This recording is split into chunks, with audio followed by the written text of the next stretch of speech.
तो सभी खिलाड़ियों का पहली मैराथन में स्वागत है। जय हिंद। मैं अनुज कुमार और आज से मैं आपको 2 टाइम्स मैराथन क्लास देने वाला हूं। इसमें मैं आपके हर टाइप के क्वेश्चंस कवर करने वाला हूं। तो चलते हैं और डिस्कस करते हैं। तो सबसे पहला आपका क्वेश्चन है कि दिए गए विकल्प में से आपको एक अक्षर है, एक ऑड की पहचान करनी है, इसमें से भिन्न की पहचान कर रही है। तो राष्ट्रपति का जो रिलेशन है वो प्रधानमंत्री से है, तो राज्यपाल का रिलेशन किससे होगा? ये रीजनिंग का क्वेश्चन है। हम यहाँ पर जीएस से भी इसको रिलेट कर सकते हैं। तो इस तरीके के जो हम बोलते हैं रीजनिंग के क्वेश्चन जो होते हैं, जिसकी हम पहचान करते हैं ऑड इवन की जो भी है या भिन्न जिसको हम बोल सकते हैं, तो इस जगह पर आपको कुछ भी दे सकते हैं। वो वर्ड भी दे सकते हैं, नंबर भी दे सकते हैं, किसी राज्य का नाम दे सकते हैं, कैपिटल दे सकते हैं, कुछ भी दे सकते हैं। समझना है, राष्ट्रपति राष्ट्र का हम बोल सकते हैं मुखिया होता है, चीफ हम बात करें, और प्रधानमंत्री भारत का प्रधान होता है। हम बात करें राज्यपाल, सेम इस तरीके से हम बात करें तो राज्य के लिए होता है चीफ, और उसका अपोजिट हम रिलेशन की बात करें तो मुख्यमंत्री से होता है। तो ऐसे आप इसको कोरिलेट कर सकते हैं। अब दूसरा क्वेश्चन है, राष्ट्रपति का कार्यकाल 5 वर्ष का होता है, प्रधानमंत्री का कार्यकाल 5 वर्ष का होता है, राज्यपाल का कार्यकाल 5 वर्ष का होता है, मुख्यमंत्री का 5 वर्ष का होता है। हर तरह क्वेश्चन बताऊंगा। यूपी का पहला जो मुख्यमंत्री बने थे सुचेता कृपलानी, पहला क्वेश्चन बनता है। भारत का प्रधानमंत्री पहला हम बात कर रहे हैं फर्स्ट पंडित जवाहरलाल नेहरू। पंडित जवाहरलाल नेहरू। भारत के पहले राष्ट्रपति थे राजेंद्र प्रसाद, डॉक्टर राजेंद्र प्रसाद। छोड़ना नहीं है एक भी क्वेश्चन, हर तरह के क्वेश्चन मैं आपको बताते चले जाऊंगा। फिर दूसरा क्वेश्चन है आपके सामने BFJN, उसके बाद है आपका इसका रिलेशन जो है BFJN का जो रिलेशन है वो EI और MQ से। तो मैं इसमें रिलेशन करके देखूं तो आपको पता 3 ऐड हो रहे हैं। B से मैं जाऊंगा, B के बाद C, D और E, तो आपको पता 3 ऐड हो रहा है। फिर उसके बाद मैं I की तरफ जाऊंगा, F के बाद क्या आता है GHI प्लस 3 ऐड हो रहा है। 2 सीरीज चेक कर लो, उसके बाद सब में +3 ऐड हो रहा है। तो पूरा सॉल्व करने की जरूरत नहीं है, सीधे डायरेक्ट उस पे आओ DHLP। तो D में अगर आप 3 ऐड करोगे तो आपको पता है G आएगा। तो कभी पूरा सॉल्व नहीं करते, पहले ऑप्शन में देख लो G किस किस में, इसमें नहीं इसको डिलीट करो, इसमें नहीं इसमें डिलीट करो, इसमें नहीं इसमें डिलीट करो, इसमें, तो इसका आंसर हमारा G ही होगा, क्योंकि G इसमें दे रखी है और किसी में ही नहीं है। तो इस तरीके से हम क्वेश्चन को सॉल्व करते हैं। सारे खिलाड़ी एक एक क्वेश्चन को नोट करते चले आना, समझते जाना, कंसेप्ट को क्लियर करते आना। क्वेश्चन नंबर 3 है आपका। क्वेश्चन नंबर 3 है 81:9 प्रोपोर्शन 36। तो आपको बता दूं इस तरीके से क्वेश्चन लिखा रहता है आपका। मैं आपको बताना चाहूँगा, ये आपको थोड़ा कंफ्यूज कर सकता है। यहाँ पर रीजनिंग भी ऐड होती है और रेशियो भी ऐड होता है, तो इसको आप कह नहीं सकते। हालांकि रीजनिंग में डाल रखा है तो हम रीजनिंग का क्वेश्चन इसको बोलेंगे, बट इसको मैथ का भी बोल सकते हैं। कैसे? अगर आपको 81:9 दे रखा है, फिर प्रोपोर्शन का हम समानुपात की बात करें और 36 ऐसे दे रखा है और एक क्वेश्चन मार्क दे रखा है, तो ऐसे क्वेश्चन को हम ऐसे भी कर सकते हैं कि आपको पता है कि ये 81 है तो कहीं ना कहीं 9 का स्क्वायर रहा होगा तभी 81 आया है। अगर ये 36 है तो यहाँ पर जो है 6 का स्क्वायर रहा होगा तभी 36 है। अगर यहाँ पर 6 ऑप्शन होता तो इस तरीके से ये सॉल्व हो जाता, तो आपका 30 क्या हो जाता, 6 हो जाता। बट ये इस तरीके से इन्होंने नहीं किया है। इन्होंने किया क्या है, ध्यान से सारे लोग सुनना, ये क्वेश्चन आपको कन्फ्यूज कर सकता है, याद रखना। इस तरीके क्वेश्चन आपको मिलेंगे और आए हुए हैं, चेक कर लेना आप। अब इसको हम कैसे करेंगे, इसको करेंगे हम, ये 81 है और यहाँ पर रेशियो है, ये 9 है, फिर यहाँ पर प्रोपोर्शन वाला समानुपात वाला, फिर 36 है। ये रेशियो जो होता है इसको हम ऐसे लिख लेंगे 81/9, और ये जो 4 जो आपको बिंदी बिंदी दिख रही है इसको समानुपात का चिन्ह बोलते हैं, अनुपात समानुपात। तो 36 और ये क्वेश्चन मार्क यहाँ पे था, इसको हम x मान लेंगे। तो आपको पता है इसको मैं इसके काटूंगा तो 9 और 9 से 4, x बराबर आपका 4 निकल कर आ गया, ऑप्शन ए। तो आपको देखना है, ऑप्शन को देखते हुए सॉल्व करते हुए। नेक्स्ट हम क्वेश्चन की तरफ बढ़ते हैं। क्वेश्चन नंबर है हमारा 4। हर तरीके का क्वेश्चन समझाऊंगा, हर तरीके का, बस एक एक चीज़ को आप समझते चले आना। यहाँ पर बोला विच ऑफ द फॉलोइंग, यहाँ पर क्या करना है, meaningful sequence of the word, मतलब एक सीरीज में लगाना है, एक सीरीज में। तो यहाँ पर जो बॉडी के अंग दे रखे हैं, ऑर्गन के नाम दे रखे हैं, यहाँ पर आपको कुछ भी दे सकते हैं, घर दे सकते हैं, मकान दे सकते हैं, रोड दे सकते हैं, राज्य दे सकते हैं, कैपिटल दे सकते हैं, नंबर दे सकते हैं, कुछ भी दे सकते हैं। तो ये रीजनिंग का क्वेश्चन है। तो आप देखो, सबसे पहले हम बात करें तो सबसे पहले हमारा क्या आता है और सबसे लास्ट में क्या आता है। अगर मान लो आपको पहला नहीं पता है तो लास्ट जरूर पता होगा। लास्ट में अगर मैं बात करूं तो आपको पता है टिश्यू को हम बोलते हैं ऊतक, सेल को बोलते हैं कोशिका, ऑर्गन को बोलते हैं अंग, एटम को बोलते हैं परमाणु, मॉलिक्यूल को बोलते हैं अणु। तो ये देखो, सबसे पहले अंग लास्ट में होना चाहिए।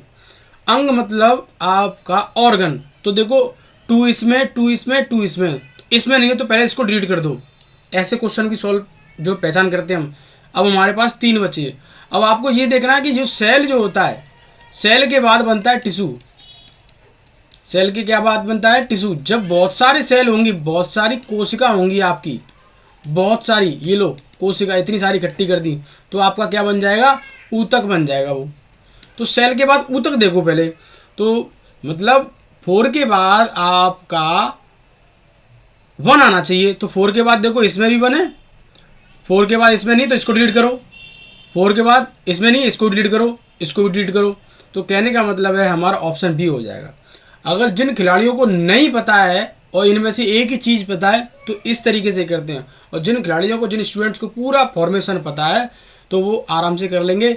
और आराम से कैसे कर लेंगे कि सबसे पहले आता है हमारा परमाणु, और जब परमाणु बहुत सारे इकट्ठे हो जाते हैं तो वो बन जाता है अणु, और जब बहुत सारे अणु इकट्ठे हो जाते हैं तो वो बन जाता है सेल, कोशिका, और जब बहुत सारी कोशिका इकट्ठी हो जाती हैं तो वो बन जाता है ऊतक, और बहुत सारे ऊतक इकट्ठे हो जाते हैं तो वो बन जाता है आपका अंग।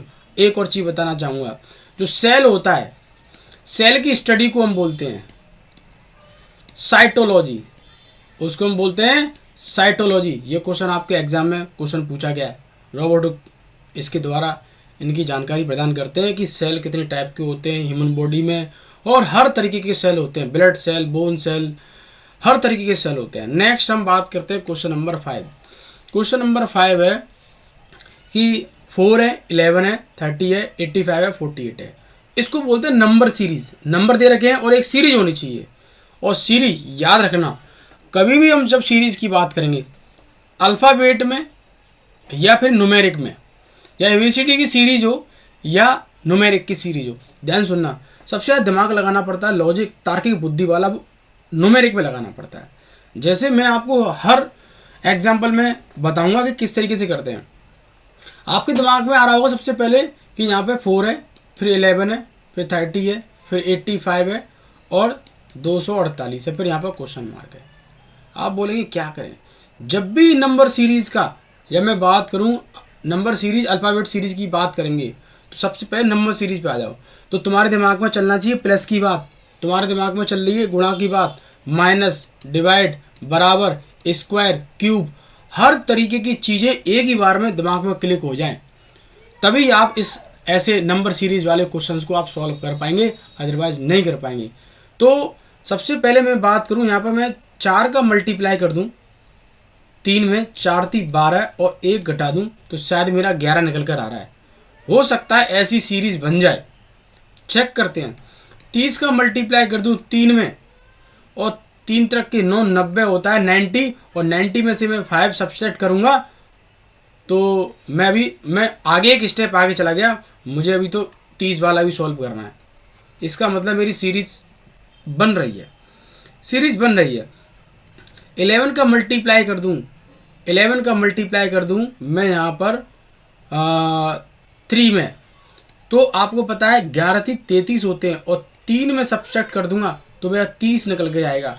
भाई अब मज़ा आ गई, सीरीज़ बन रही है मेरी, एकदम सीरीज़ बन रही है।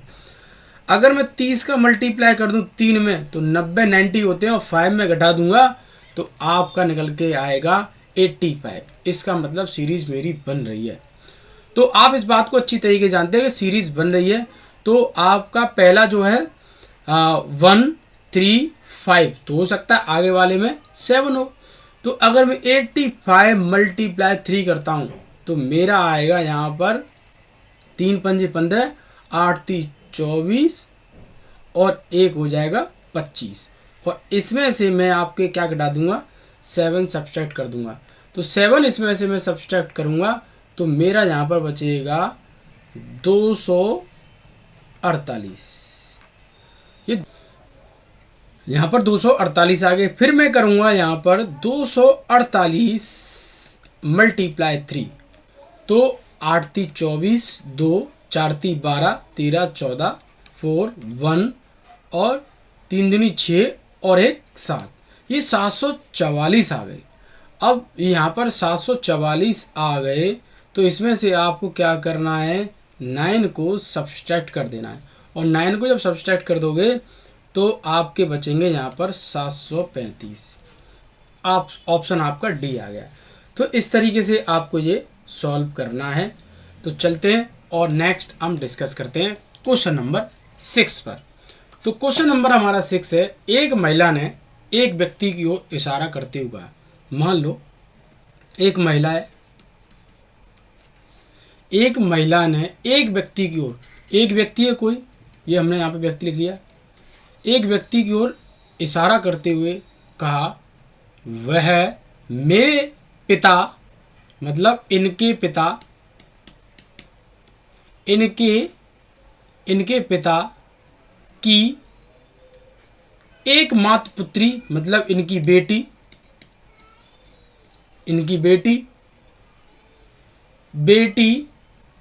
पुत्री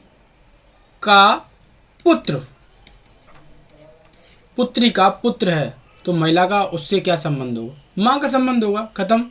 चलो नेक्स्ट में बात करता हूँ। क्वेश्चन नंबर है 7, ए जेड बी वाई। देखो जब भी आप ऐसे क्वेश्चन अल्फ़ाबेट सीरीज वाले करते हैं, अल्फ़ाबेट सीरीज वाले क्वेश्चन सॉल्व करते हैं, तो आपको सबसे पहले क्या करना है, आपको टाइम मिलेगा काफ़ी, तो आप चले जाएंगे सेंटर में, तो इस तरीके से लिख लेंगे आप A B C D E F G H I J K, और मैंने यहाँ पर स्पेस नहीं है, जो भी है। तो इस तरीके से आप इन वर्ड्स को लिख लेंगे उनके अपोजिट में। मैं आपको बताना चाह रहा हूँ किस तरीके से, मैं दोबारा से आपको बताना चाहूँगा। हालांकि याद होंगे आपको, बट बहुत सारे स्टूडेंट्स को याद नहीं रहते। A B C D E के बाद आपका F G H I J K L M N O P Q R S T U V W X Y Z, इस तरीके से आप लिख लेंगे। लिखने के बाद आपको यही पता चल जाएगा, A का उल्टा Z है, B का X है, ये Y है और ये X है, तो ये आपको आइडिया लग जाएगा। तो यहाँ पर देखो A का उल्टा आपकी मैं बात करूँ, ये A Z B Y, ठीक है, इसका मतलब हमारी चल रही है सीरीज़।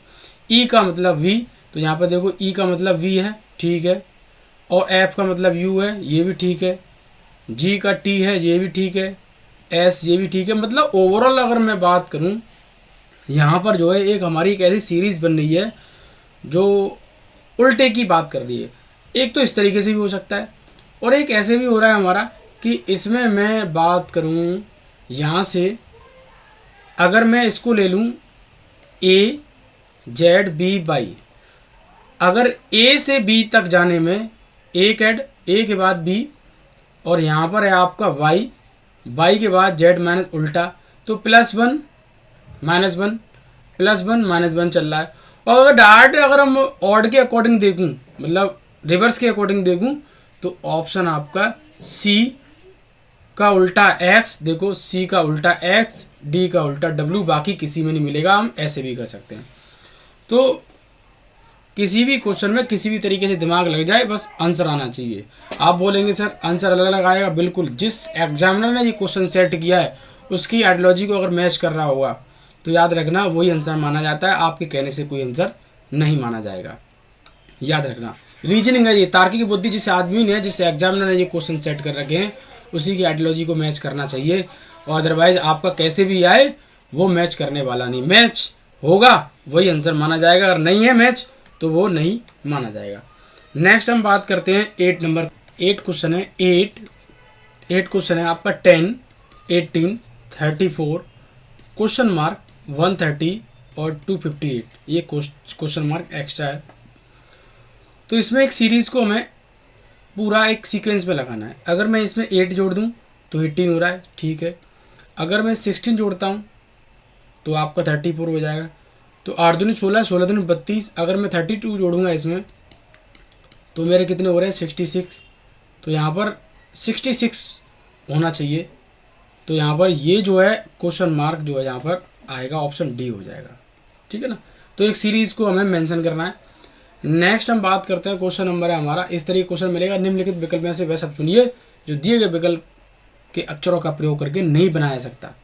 मतलब ये बोलेगा, एक बोलेगा आपको कि मैच कर सकता है और एक बोलेगा नहीं कर सकता है।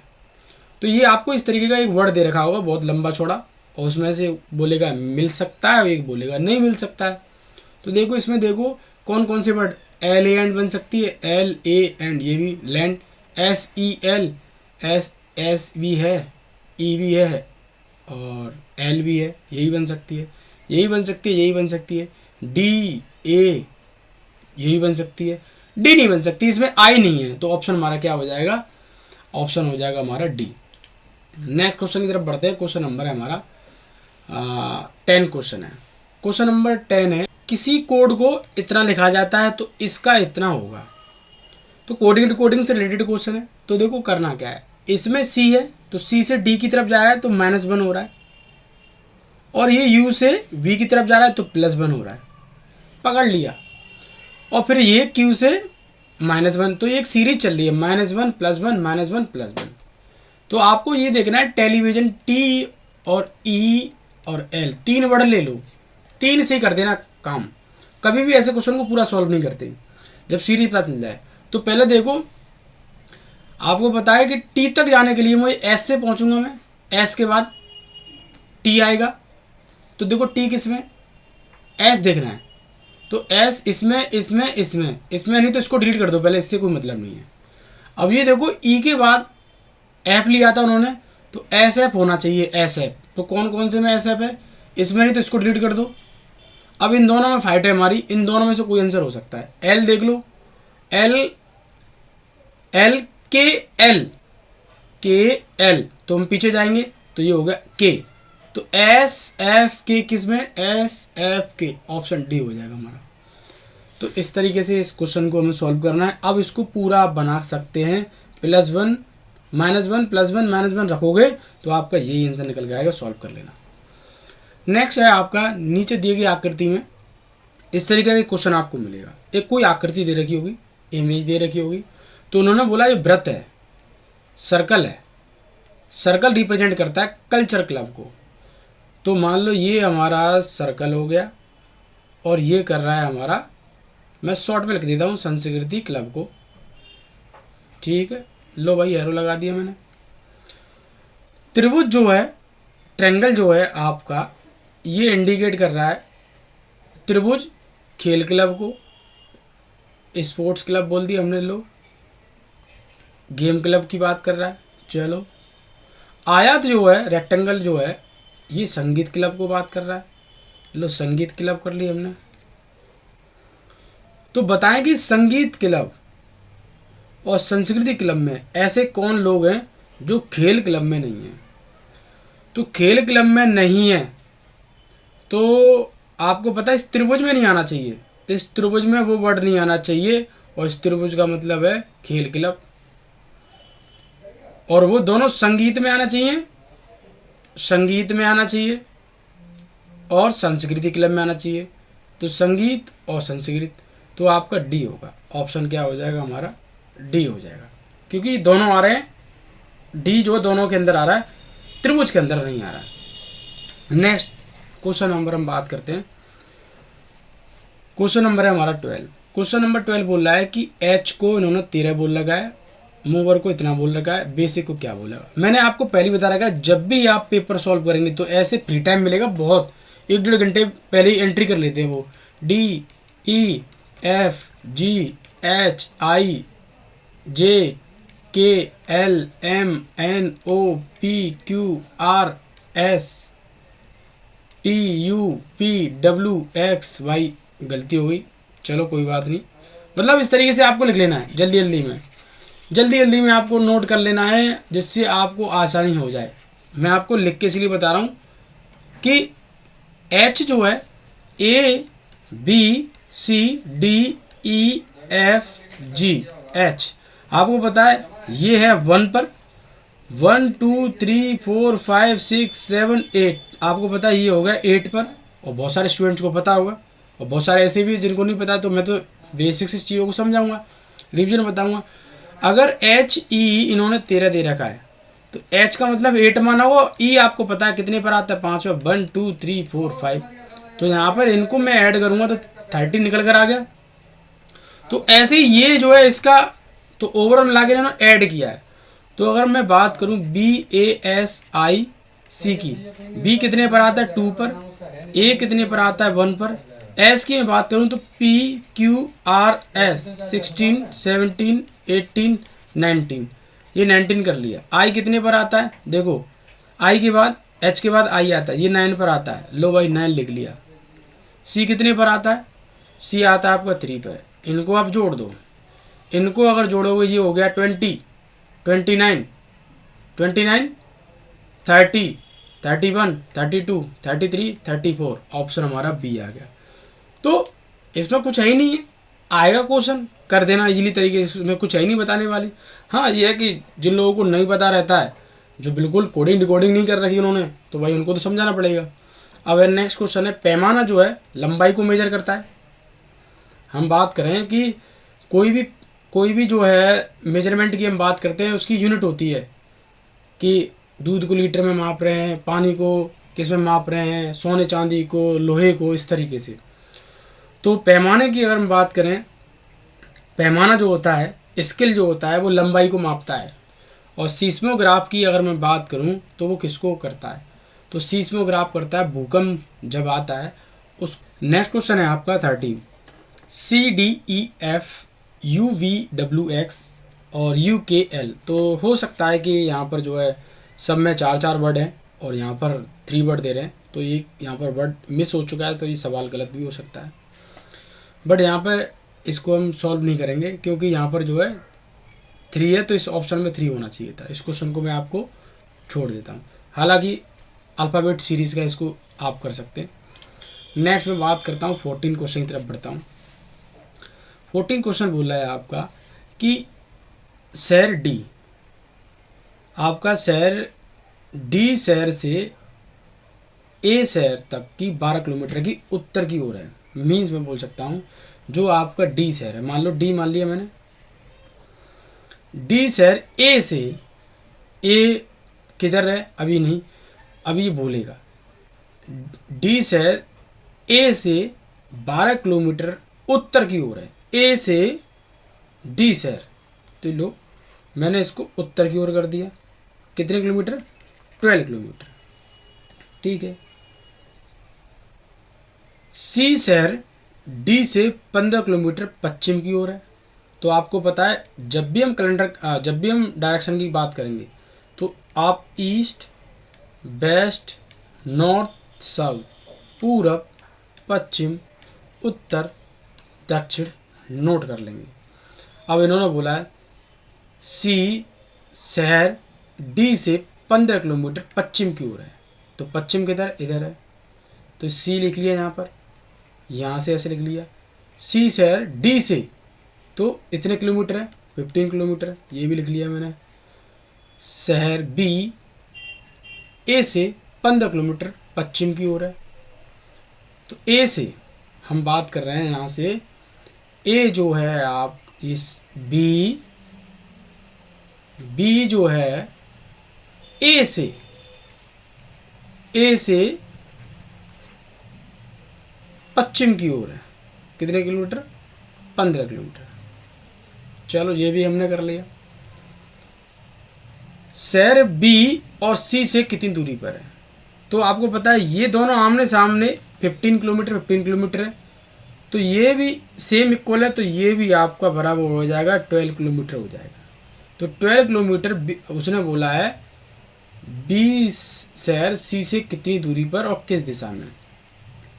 बी शहर सी से, तो सी से बात कर रहा है तो नीचे की तरफ हम इंडिकेट करेंगे, और ऊपर जब वो बी से बोलेगा, इसने बोला है बी शहर सी से, तो सी से हम बात करेंगे ऐसे करेंगे, तो 12 किलोमीटर हमारा दक्षिण में हो जाएगा। नेक्स्ट हम बात करते हैं, क्वेश्चन नंबर है हमारा 15।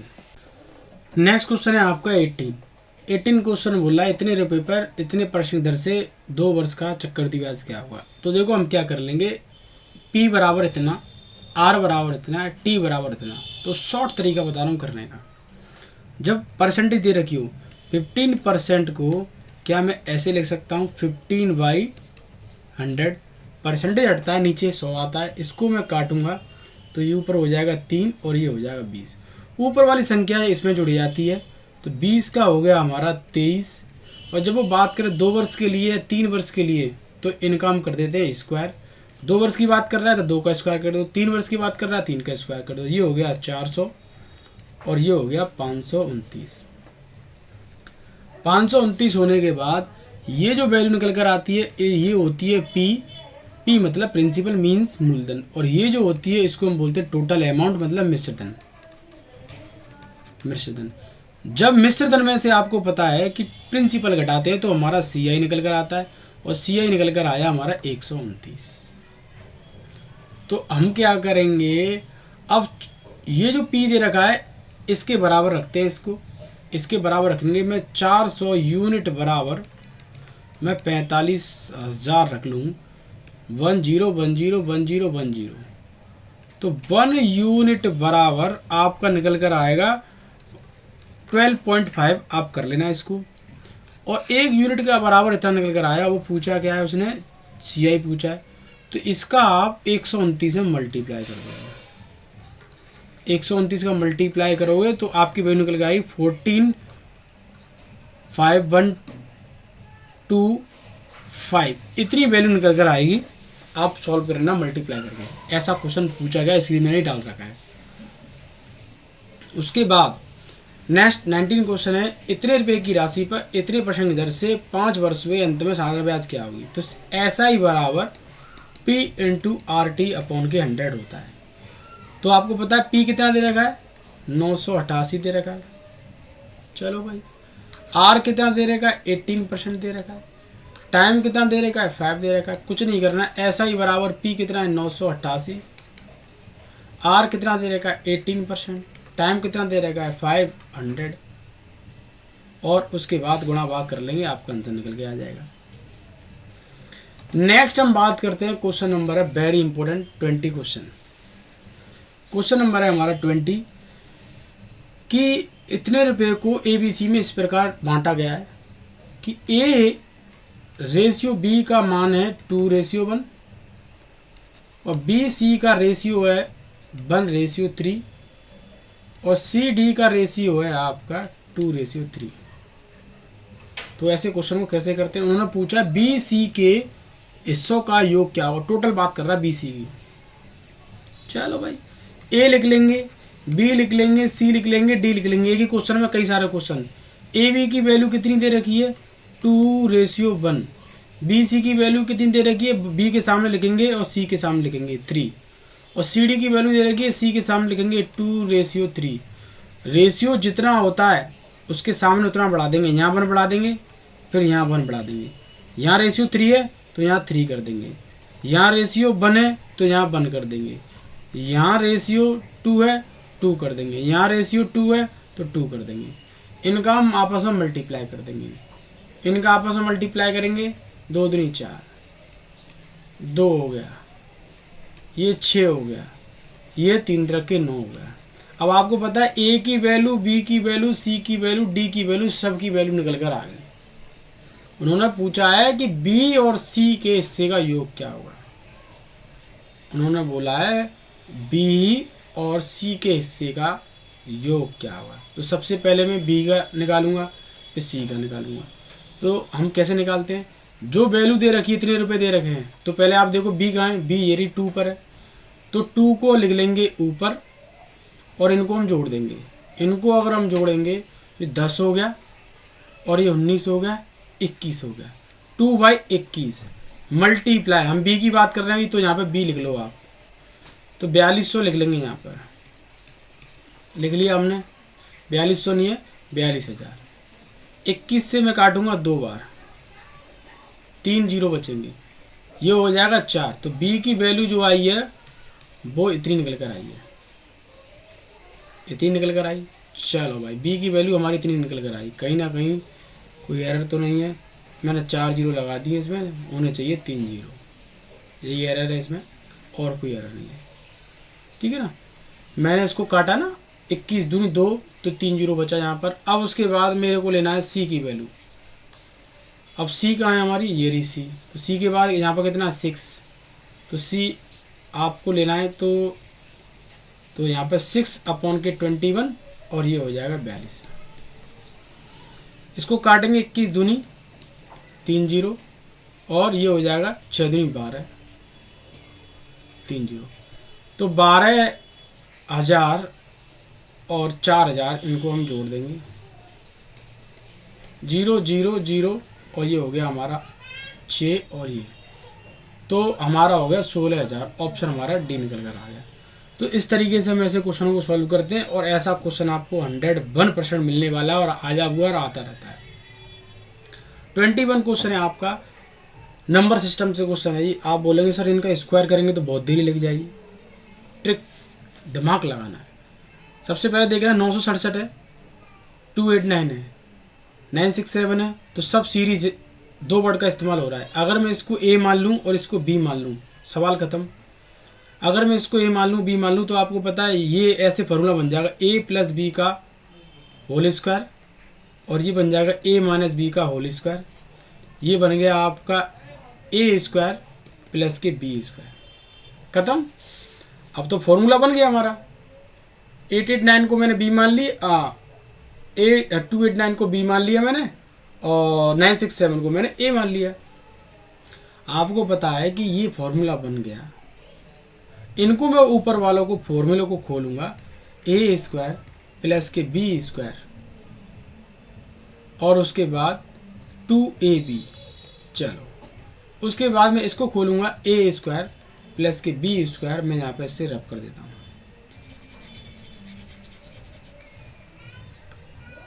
यहाँ पे हो जाएगा माइनस के 2ab, तो माइनस के 2ab, तो 2ab कट गया, ये प्लस के स्क्वायर प्लस के ए बी स्क्वायर, तो ये हो जाएगा 2a स्क्वायर प्लस के बी स्क्वायर और नीचे आपका ए स्क्वायर प्लस के बी स्क्वायर। ए स्क्वायर प्लस बी स्क्वायर दोनों कट जाएंगे, आपका आंसर बचेगा 2, ऑप्शन हमारा 2।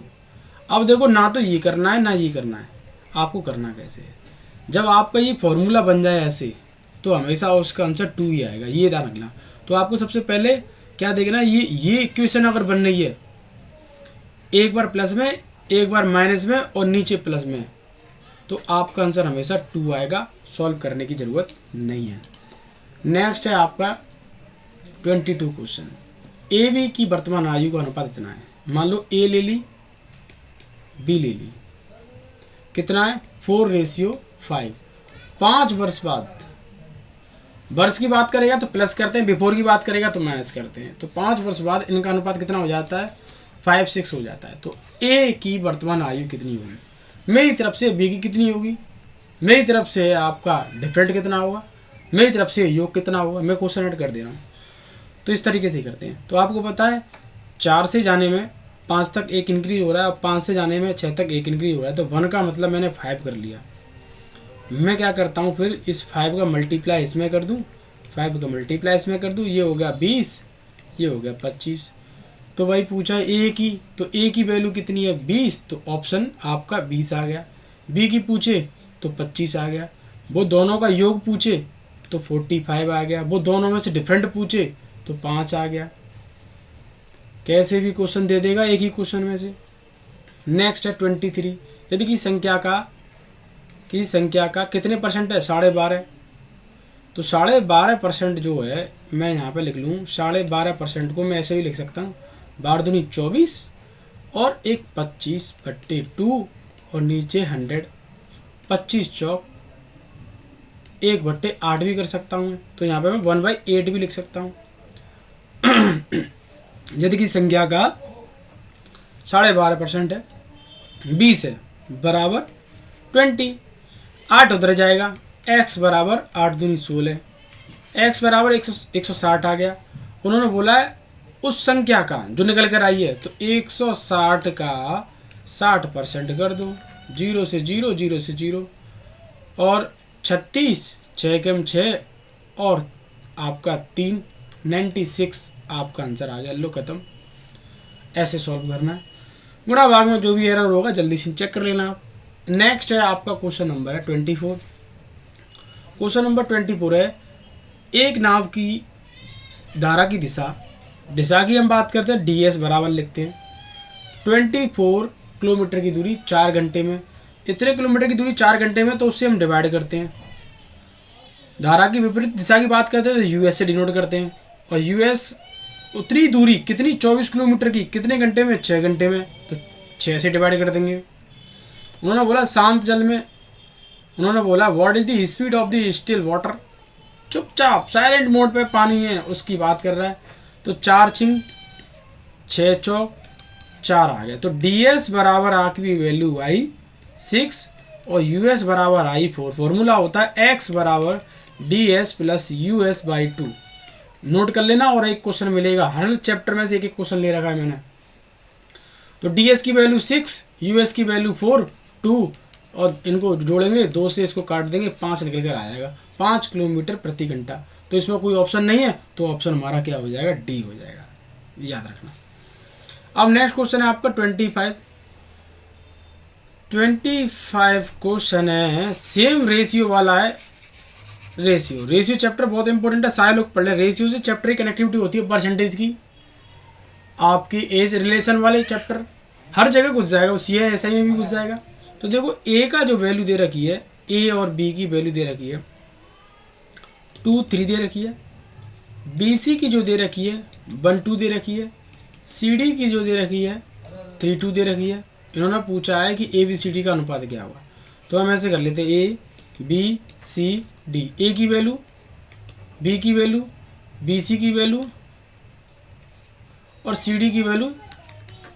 तो यहाँ पर हम रेशियो लगाते हैं, 3 बढ़ाते हैं, रेशियो लगाते हैं, 3 बढ़ाते हैं, रेशियो लगाते हैं, 2 बढ़ाते हैं, ये रेशियो लगाते हैं, 1 बढ़ाते हैं, यहाँ पर रेशियो लगाते हैं, 3 बढ़ाते हैं, यहाँ पर रेशियो लगाते हैं, 3 बढ़ाते हैं। अगर ये कंसेप्ट आपको समझ में नहीं आया है तो मुझे बता देना, ये क्वेश्चन आता है। कहने का मतलब है ये शॉर्ट तरीका करने का, जो संख्या होती है उसी को आगे लिख देते हैं। तो इनका मल्टीप्लाई कर दो, 3 दूनी 6 हो गया, 3 त्रिक के 9 हो गया, और ये हो गया 3 दूनी 6, 3 दूनी 6, 6 × 18, 2 दूनी 4, 4 × 12, 6, 9, 18, 12। अगर ऐसा ऑप्शन है तो लगा दो, नहीं तो 2 से कट जाए तो 2 से काट दो, 2 से 3, 3 से काट दो इसको, 3 दूनी 6, 3 त्रिक के 9, 3 छिक के 18, 3 चौक 12। ये ऑप्शन होगा 2, 3, 6, 4, 2, 3, 6, 4। ऑप्शन बी आपका आ रहा है। खत्म। आ जाओ, हिंदी का और इंग्लिश का एक पैसेज आएगा, एक पैराग्राफ आएगा। मैंने पैराग्राफ ले रखा है बट इसमें पूरे क्वेश्चन नहीं ले रखे हैं, बट मैं आपको समझाना चाह रहा हूँ। ऐसे भी पैराग्राफ आ सकता है, ओलंपिक के ऊपर आ सकता है, कोविड के ऊपर आ सकता है, गांधी जी के ऊपर आ सकता है, इंडियन कॉन्स्टिट्यूशन के ऊपर आ सकता है, किसी भी टॉपिक के ऊपर आ सकता है। 4 से 5 क्वेश्चन मिलेंगे हिंदी में और इंग्लिश में। तो देखो, थोड़ा सा एक क्वेश्चन मैं आपको आगे बता देता हूँ। इन्होंने बोला है होली के पर्व के पीछे एक लोकप्रिय पौराणिक क्या थी। ऑप्शन की तरफ आते हैं, एक कथा थी, ऑप्शन डी। तो ऐसे ही इस तरीके के हमारे जो है पैसेज आएंगे। तो मैंने आपको एक हिंट दे दी है, बाकी आपको किसी भी, ये कोई फिक्स नहीं रहता है, कहीं से भी उठा के दे सकते हैं। पिछली बार कोरोना वायरस पे दे दिया, गांधी जी पे दे दिया, डॉक्टर बी आर अम्बेडकर पे दे दिया, गरीबी के ऊपर दे दिया, कोई ना कोई ऐसा एक टॉपिक होगा, वर्ल्ड ज्योग्राफी से दे देंगे, आप उसकी पहचान कर लेंगे। 17 क्वेश्चन की बात करता हूँ। 17 क्वेश्चन है आपका, हिंदी की मूल उत्पत्ति कहाँ से हुई। तो हिंदी की जो मूल उत्पत्ति मानी जाती है वो मानी जाती है शेरशाही अपभ्रंश से मानी जाती है। ये क्वेश्चन आपका हिंदी का है। नेक्स्ट 28, भारत की प्रथम देश भाषा कौन सी है। ऑप्शन ए पाली। और एक क्वेश्चन बनता है कि गौतम बुद्ध के जितने भी उपदेश हैं या बुद्धिज्म फिलॉसफी की हम बात करते हैं, वो मोस्टली सारी चीज़ें वो पाली लैंग्वेज में देखने को मिलती है। ऐसी भी क्वेश्चन बन जाता है, निम्न में से कौन सी भाषा संस्कृत भाषा का अपभ्रंश माना जाता है। आंसर डी पाली। और एक चीज़ बताऊंगा, जो प्राकृत लैंग्वेज है ये जैन धर्म से रिलेटेड है। ये भी क्वेश्चन लिख लो आप। जैन धर्म की जितने भी फिलॉसफी अब से जो भी जानकारी है वो प्राकृत लैंग्वेज में देखने को मिलती है। भाषा के शुद्ध रूप का ज्ञान किससे होता है। आंसर बी व्याकरण से। नेक्स्ट हम बात करते हैं दिए गए प्रत्येक शब्द में से आपको समास पहचानना है। समास, दशानन, दशानन जानते हैं, दशानन बहुब्रीहि। रोग से पीड़ित, रोग से कर्ता ने कर्म को कर्ण से के द्वारा, ये आपको याद कर लेना, आपको मिलेगा क्वेश्चन। रोग से तत्पुरुष ने प्रतिमान, जब उपसर्ग की बात की जाती है तो ये अपने साथ में लेके चलते हैं अव्ययी भाव। खत्म, वेरी इंपॉर्टेंट क्वेश्चन। नेक्स्ट हम इंग्लिश के जो क्वेश्चन है उस पर आ जाते हैं। क्वेश्चन है which of the following is a noun. इसमें से नाउन की पहचान करनी है। नाउन क्या है? तो नाउन की पहचान कैसे करते हैं, मैं आपको एक तरीका बताता हूँ बहुत अच्छा। मैंने यहाँ पे लिया आपके सामने एक नाम ले लिया, जैसे Riya is a very beautiful girl. तो Riya is a very beautiful girl. जब आपको कौन और क्या मिलेगा वो नाउन होगा, और कैसा और कैसी का शब्द निकलेगा वो एडजेक्टिव होगा, और कितना, कितनी, कितने, इनका मतलब होता है एडवर्ब। नोट कर लेना, शॉर्ट में बता रहा हूँ। कौन क्या ये है नाउन, कैसा कैसी एडजेक्टिव को, कितना कितनी कितने एडवर्ब को। तो Riya is a very beautiful girl. Riya is a very beautiful girl. Riya एक बहुत सुंदर लड़की है, लिख लिया हमने। तो मैं पूछ रहा हूँ किसी से, कौन है, सुंदर कौन है, तो लड़की है। तो जो भी नाम होता है वो सब नाउन होता है। जो भी नेम जो होते हैं, नेमिंग वर्ड्स होते हैं, वो नाउन होते हैं। उसके बाद मैं पूछ रहा हूँ लड़की कैसी है, किसी से पूछ रहा हूँ मैं, कोई लड़का है, लड़की कैसी है, तो देखो कैसी का सेंस निकल कर आ रहा है, कैसी। तो वो कैसी है, सुंदर है, सुंदर है। कैसी का सेंस निकलता है, कैसे का सेंस निकलता है, तो एडजेक्टिव। तो ब्यूटीफुल क्या हो जाएगा, एडजेक्टिव हो जाएगा। ब्यूटीफुल एडजेक्टिव हो गया। सुंदर कौन है, लड़की है। सुंदर कौन है, लड़की है। कौन का सेंस निकलता है, क्या होता है, नाउन होता है। अब मैं पूछ रहा हूँ कितनी सुंदर है, तो कितना और कितनी वो है एडवर्ब। लो भाई एडवर्ब हो गया, ये एडवर्ब हो गया। ए एन को आप जानते हैं, ए एन जो होते हैं वो आर्टिकल होते हैं। एज आर एम को आप जानते हैं वर्ब होती है। अब एक और चीज़ बता दूं, इसको आप हिंदी से जोड़ सकते हैं, इंग्लिश में भी जोड़ सकते हैं। हिंदी ग्रामर, इंग्लिश ग्रामर दोनों सेम। अब याद रखना, जब भी एरर आएगा, सेंटेंस इंप्रूवमेंट आएगा, तो आप कैसे करेंगे। Riya is a very beautiful girl, तो हमेशा नाउन के बाद एडजेक्टिव आता है, एडजेक्टिव के बाद एडवर्ब आता है। ये आप एक सीरीज याद रख लेना। तो यहाँ पर which of the following is a noun, तो देखो ऑप्शन हमारा हो जाएगा बी। डॉग मतलब क्या होता है, कुत्ता होता है। और दी आप जानते हैं, ए एंड दी जो आर्टिकल होते हैं, और लॉन्ग का मतलब होता है लंबा। कैसा है, तो देखो कैसा मतलब ये तो एडजेक्टिव हो गया ना। लॉन्ग मतलब कैसा है, लंबा है। लॉन्ग माने क्या होता है, लंबा। और आप बोलते हैं लंबा है, छोटा है, तो कैसा है, छोटा है, लंबा है। तो कैसा कैसी के सेंस आपका एडजेक्टिव से हो गया। वॉक आप जानते हैं वर्ब होती है। जो भी जिसमें ना का सेंस है, डायनेमिक पोजीशन आए, मोशन पोजीशन आए। वॉक माने क्या होता है, चलना। डांस माने क्या होता है, नाचना। रनिंग माने क्या होता है, दौड़ना। जो भी है, ना ना ना ना ना, खत्म, verb. Which of the following not a verb, verb नहीं है। मेक माने बनाना, रन, ग्रेप, सब।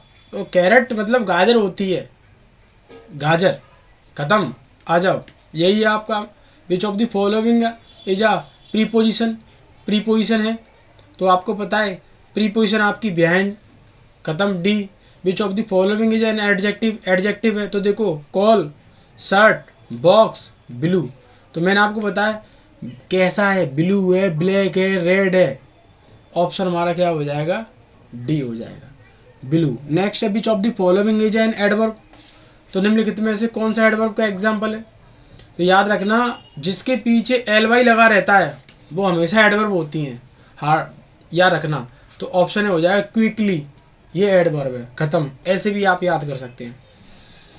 मैं तरीका बता रहा हूँ आपको याद करने का, समझने का, किस किस टाइप के सेंटेंस इंप्रूवमेंट कैसे बनेंगे। ये तो बहुत मैंने इजी क्वेश्चन ले रखे हैं।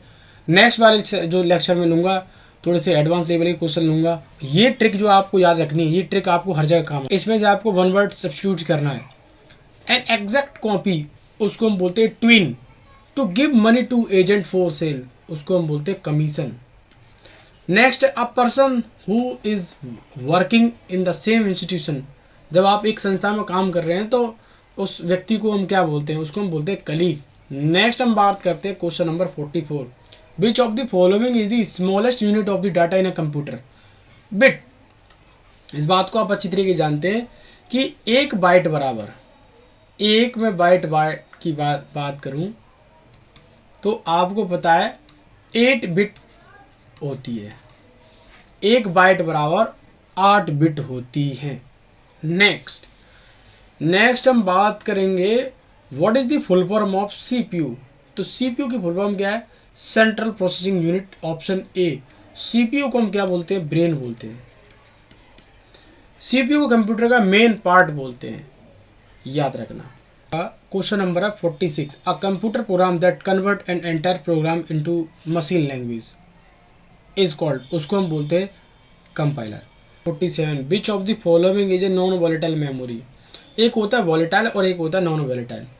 तो नॉन वॉलेटाइल की बात करेगा तो रोम होता है। रोम का मतलब होता है रीड ओनली मेमोरी, इसको सिर्फ रीड कर सकते हैं, इसमें कोई भी छेड़छाड़ नहीं कर सकती। वॉलेटाइल जो होती है उसको रैम बोलते हैं, इसको बोलते हैं रैंडम एक्सेस मेमोरी, इसमें आप कुछ भी चेंज कर सकते हैं। रैंडम मतलब एक्सेस, मतलब एक्सेस किसी भी चीज़ में आप हेरा फेरी अदला बदली कर सकते हैं, ये रीड करने के लिए होती है। Question number 48, what is the function of operating system. Operating system manage hardware resources, to provide a user interface, to run application, all of the above. इसमें क्या हो जाएगा हमारा, सब हो जाएगा, सब। नेक्स्ट है what is the default file extension of Microsoft word documents. तो उसको हम डॉक्यूमेंट्स बोलते हैं। डॉक्यूमेंट जो होती है, जो हम आपको शेयर करते हैं, नोट शेयर करते हैं, वो डॉक्यूमेंट फाइल होती है। पीपीटी, जिससे मैं आपको पढ़ा रहा हूँ, पावर पॉइंट प्रेजेंटेशन, याद रखना। नेक्स्ट है which of the following is not internet browser. Internet browser नहीं है, क्रोम भी ब्राउजर है, फायरबॉक्स भी ब्राउजर है, सफारी भी, विंडो नहीं है, ऑप्शन डी हो जाएगा, जिसमें हम चीज़ों को सर्च करते हैं। 51, the main function of WBC. WBC का मेन फंक्शन क्या है, option C against bacteria, fight against bacteria, जीवाणुओं से, बैक्टीरियाओं से, वायरसों से लड़ने का काम करता है डब्ल्यूबीसी। वाइट ब्लड सेल जिसको हम बोलते हैं। The disease called conjunctivitis xerosis a disease of the, किससे रिलेटेड है, किससे संबंध रखती है, तो वो आँख से। आँख में जो बीमारी होती है, आपने नाम सुना होगा नाइट ब्लाइंडनेस जिसको आप बोलते हैं, रतौंधी बोलते हैं, तो ये आँख की बीमारी है। Established SGFI, school games federation of India. Mostly student CBSE board वाले हमारे जितने भी जुड़े हुए हैं वो SGFI के लिए होंगे। तो SGFI की शुरुआत हुई 1954, ऑप्शन सी का। First central sports university in India established at, भारत में पहली खेल जो यूनिवर्सिटी की हम बात करें, स्पोर्ट्स खेल यूनिवर्सिटी, वो कहाँ पर ओपन हुई, मणिपुर की राजधानी इम्फाल। 2024 के समर ओलंपिक गेम्स कहाँ पर होंगे, 21 के हमने फेस किए, होने थे 20 में, कोविड की वजह से टल गए, 24 में होने वाले हैं, 28 में होने वाले हैं, और आपके 2032 में होने वाले हैं। 21 के हो गए आपके जापान के अंदर, 24 के होने वाले हैं पेरिस के अंदर, लिखते चले आना, पेरिस के अंदर। 28 के होंगे लॉस एंजलिस USA के अंदर, और 32 के कहाँ होंगे प्लीज़ कमेंट करके बताएंगे, और ये आने वाला है। 56, grand slam is use which of the following games. Grand slam tournament जानते हैं, पूरी दुनिया में सबसे ज़्यादा पैसा जो लगता है वो इसी में लगता है, वो है टेनिस से।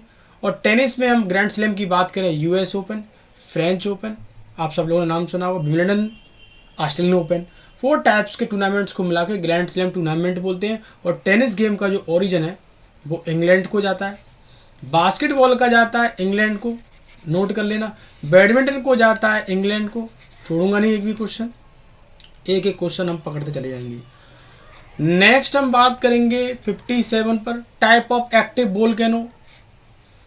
हम बोल सकते हैं चालू होते हैं, चतुर होते हैं, उसका बॉल कैनो का मतलब होता है जिसको हम बोलते हैं, आप सब लोगों ने नाम सुना होगा, कि जो इस तरीके से शंकु के आकार का दिखने वाला, जिसको हम बोलते हैं ज्वालामुखी, उसी को हम बोलते हैं वोल्केनो। और उसके बीच में से आपको कुछ मलबा निकलता है।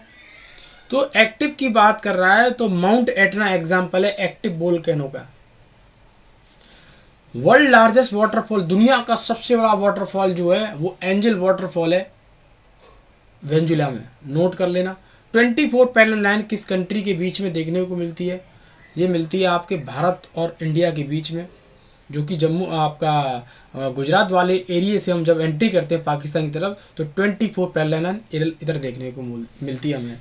Old name of Japan, Japan का पुराना नाम क्या था? उसको हम बोलते हैं निप्पॉन।